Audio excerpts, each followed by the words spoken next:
Lorong istana itu sunyi.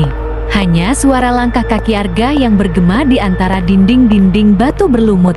Ia berhenti di hadapan sebuah lukisan besar yang tergantung di dinding. Sosok dalam lukisan itu mengenakan baju perang khas prajurit Nusantara, bersenjata tombak, dan wajahnya sangat mirip dirinya sendiri. Arga menatap lukisan itu dengan gemetar. Di bawah lukisan, ada simbol naga terukir di bingkai kayunya, sama persis dengan simbol di kalung dan buku tua yang ia temukan. Tiba-tiba, bayangan bergerak di ujung lorong. Arga refleks berbalik, dan di hadapannya muncul seorang pria tua berjubah kelabu, berjenggot panjang. Matanya tajam namun tenang. Suara pria tua itu berat, seakan menembus ruang dan waktu.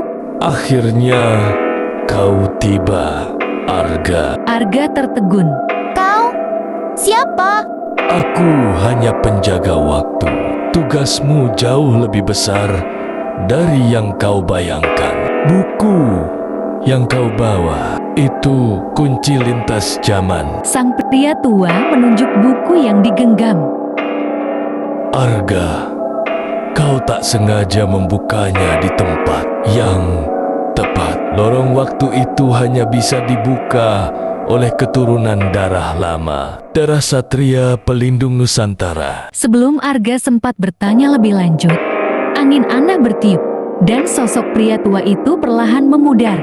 Pergilah ke timur. Di sana, masa depanmu akan dipertemukan dengan masa lalu kami. Arga terdorong oleh insting dan mengikuti lorong yang berujung pada pelabuhan tua. Udara dipenuhi kabut laut. Beberapa kapal yang tua berlabuh tenang, dan riak berkilau keperakan di bawah dermaga kayu. Saat itu, ia melihat seorang gadis berdiri sendiri di ujung dermaga, seolah sedang menunggu seseorang. Rambutnya dikuncir sederhana, mengenakan pakaian tradisional dari kain tenun halus. Tatapannya tenang namun tajam. Ketika Arga mendekat, gadis itu menoleh dan tersenyum samar. Akhirnya, kau datang juga. Ucapnya lembut. Arga berhenti. Kau? Siapa? Namaku Laras. Aku berasal dari desa Watuluhur.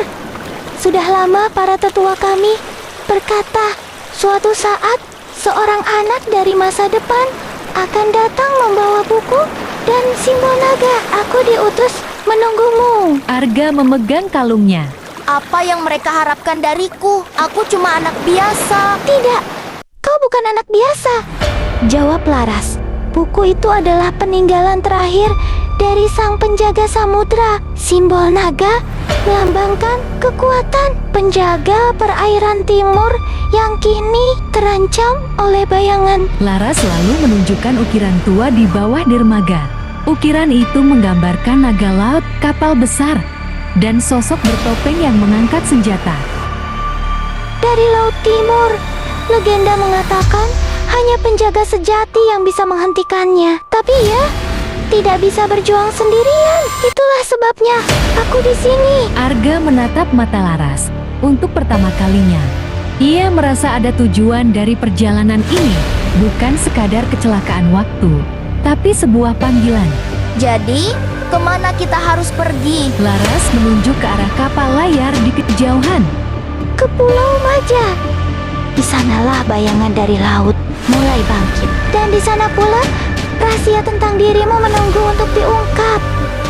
Angin laut bertiup pelan ketika Arga dan Laras menaiki perahu kecil yang akan membawa mereka ke kapal yang besar milik orang-orang Watuluhur.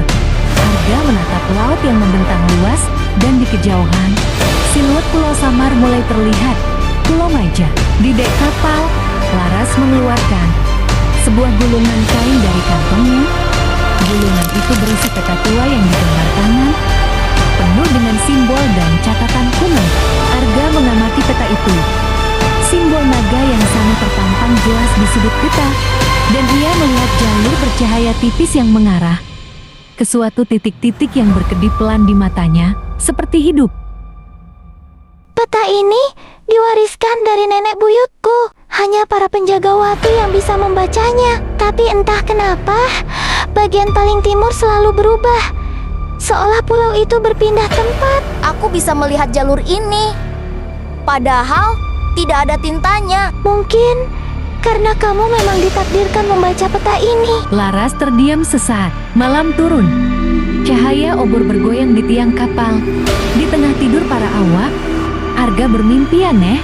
Ia melihat dirinya sendiri berdiri di atas sebuah batu karang. Di tengah laut, di hadapannya seekor naga laut raksasa mengelilingi pulau yang terbakar. Di punggung naga itu berdiri sosok bertopan bermahkota gelap.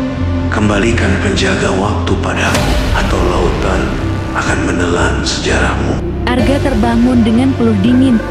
Saat membuka matanya, ia melihat Laras sudah duduk di sebelahnya. Suara sosok bertopeng itu bergema di mimpinya. Kau juga bermimpi tentang bayangan laut itu ya? Arga mengangguk. Itu bukan sekadar mimpi. Itulah yang dilihat semua penjaga sebelum mereka dipanggil. Keesokan harinya, kapal mendekati Pulau Maja. Pulau itu tampak sunyi, dihiasi hutan lebat dan pantai berpasir hitam. Awan tebal menyelubunginya, dan ombak di sekitarnya tak biasa, terputus-putus, seperti terhalang sesuatu yang tak terlihat. Begitu mereka mendarat, Arga merasa tanah di bawahnya bergetar.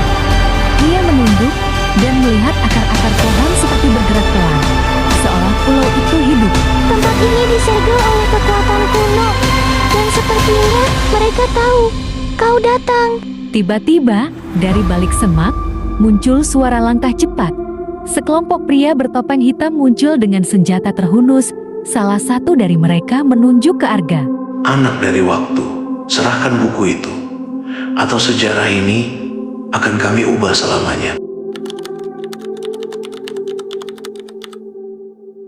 Petualangan Arga dan Laras baru saja dimulai. Siapakah sosok bayangan misterius di balik kabut lautan?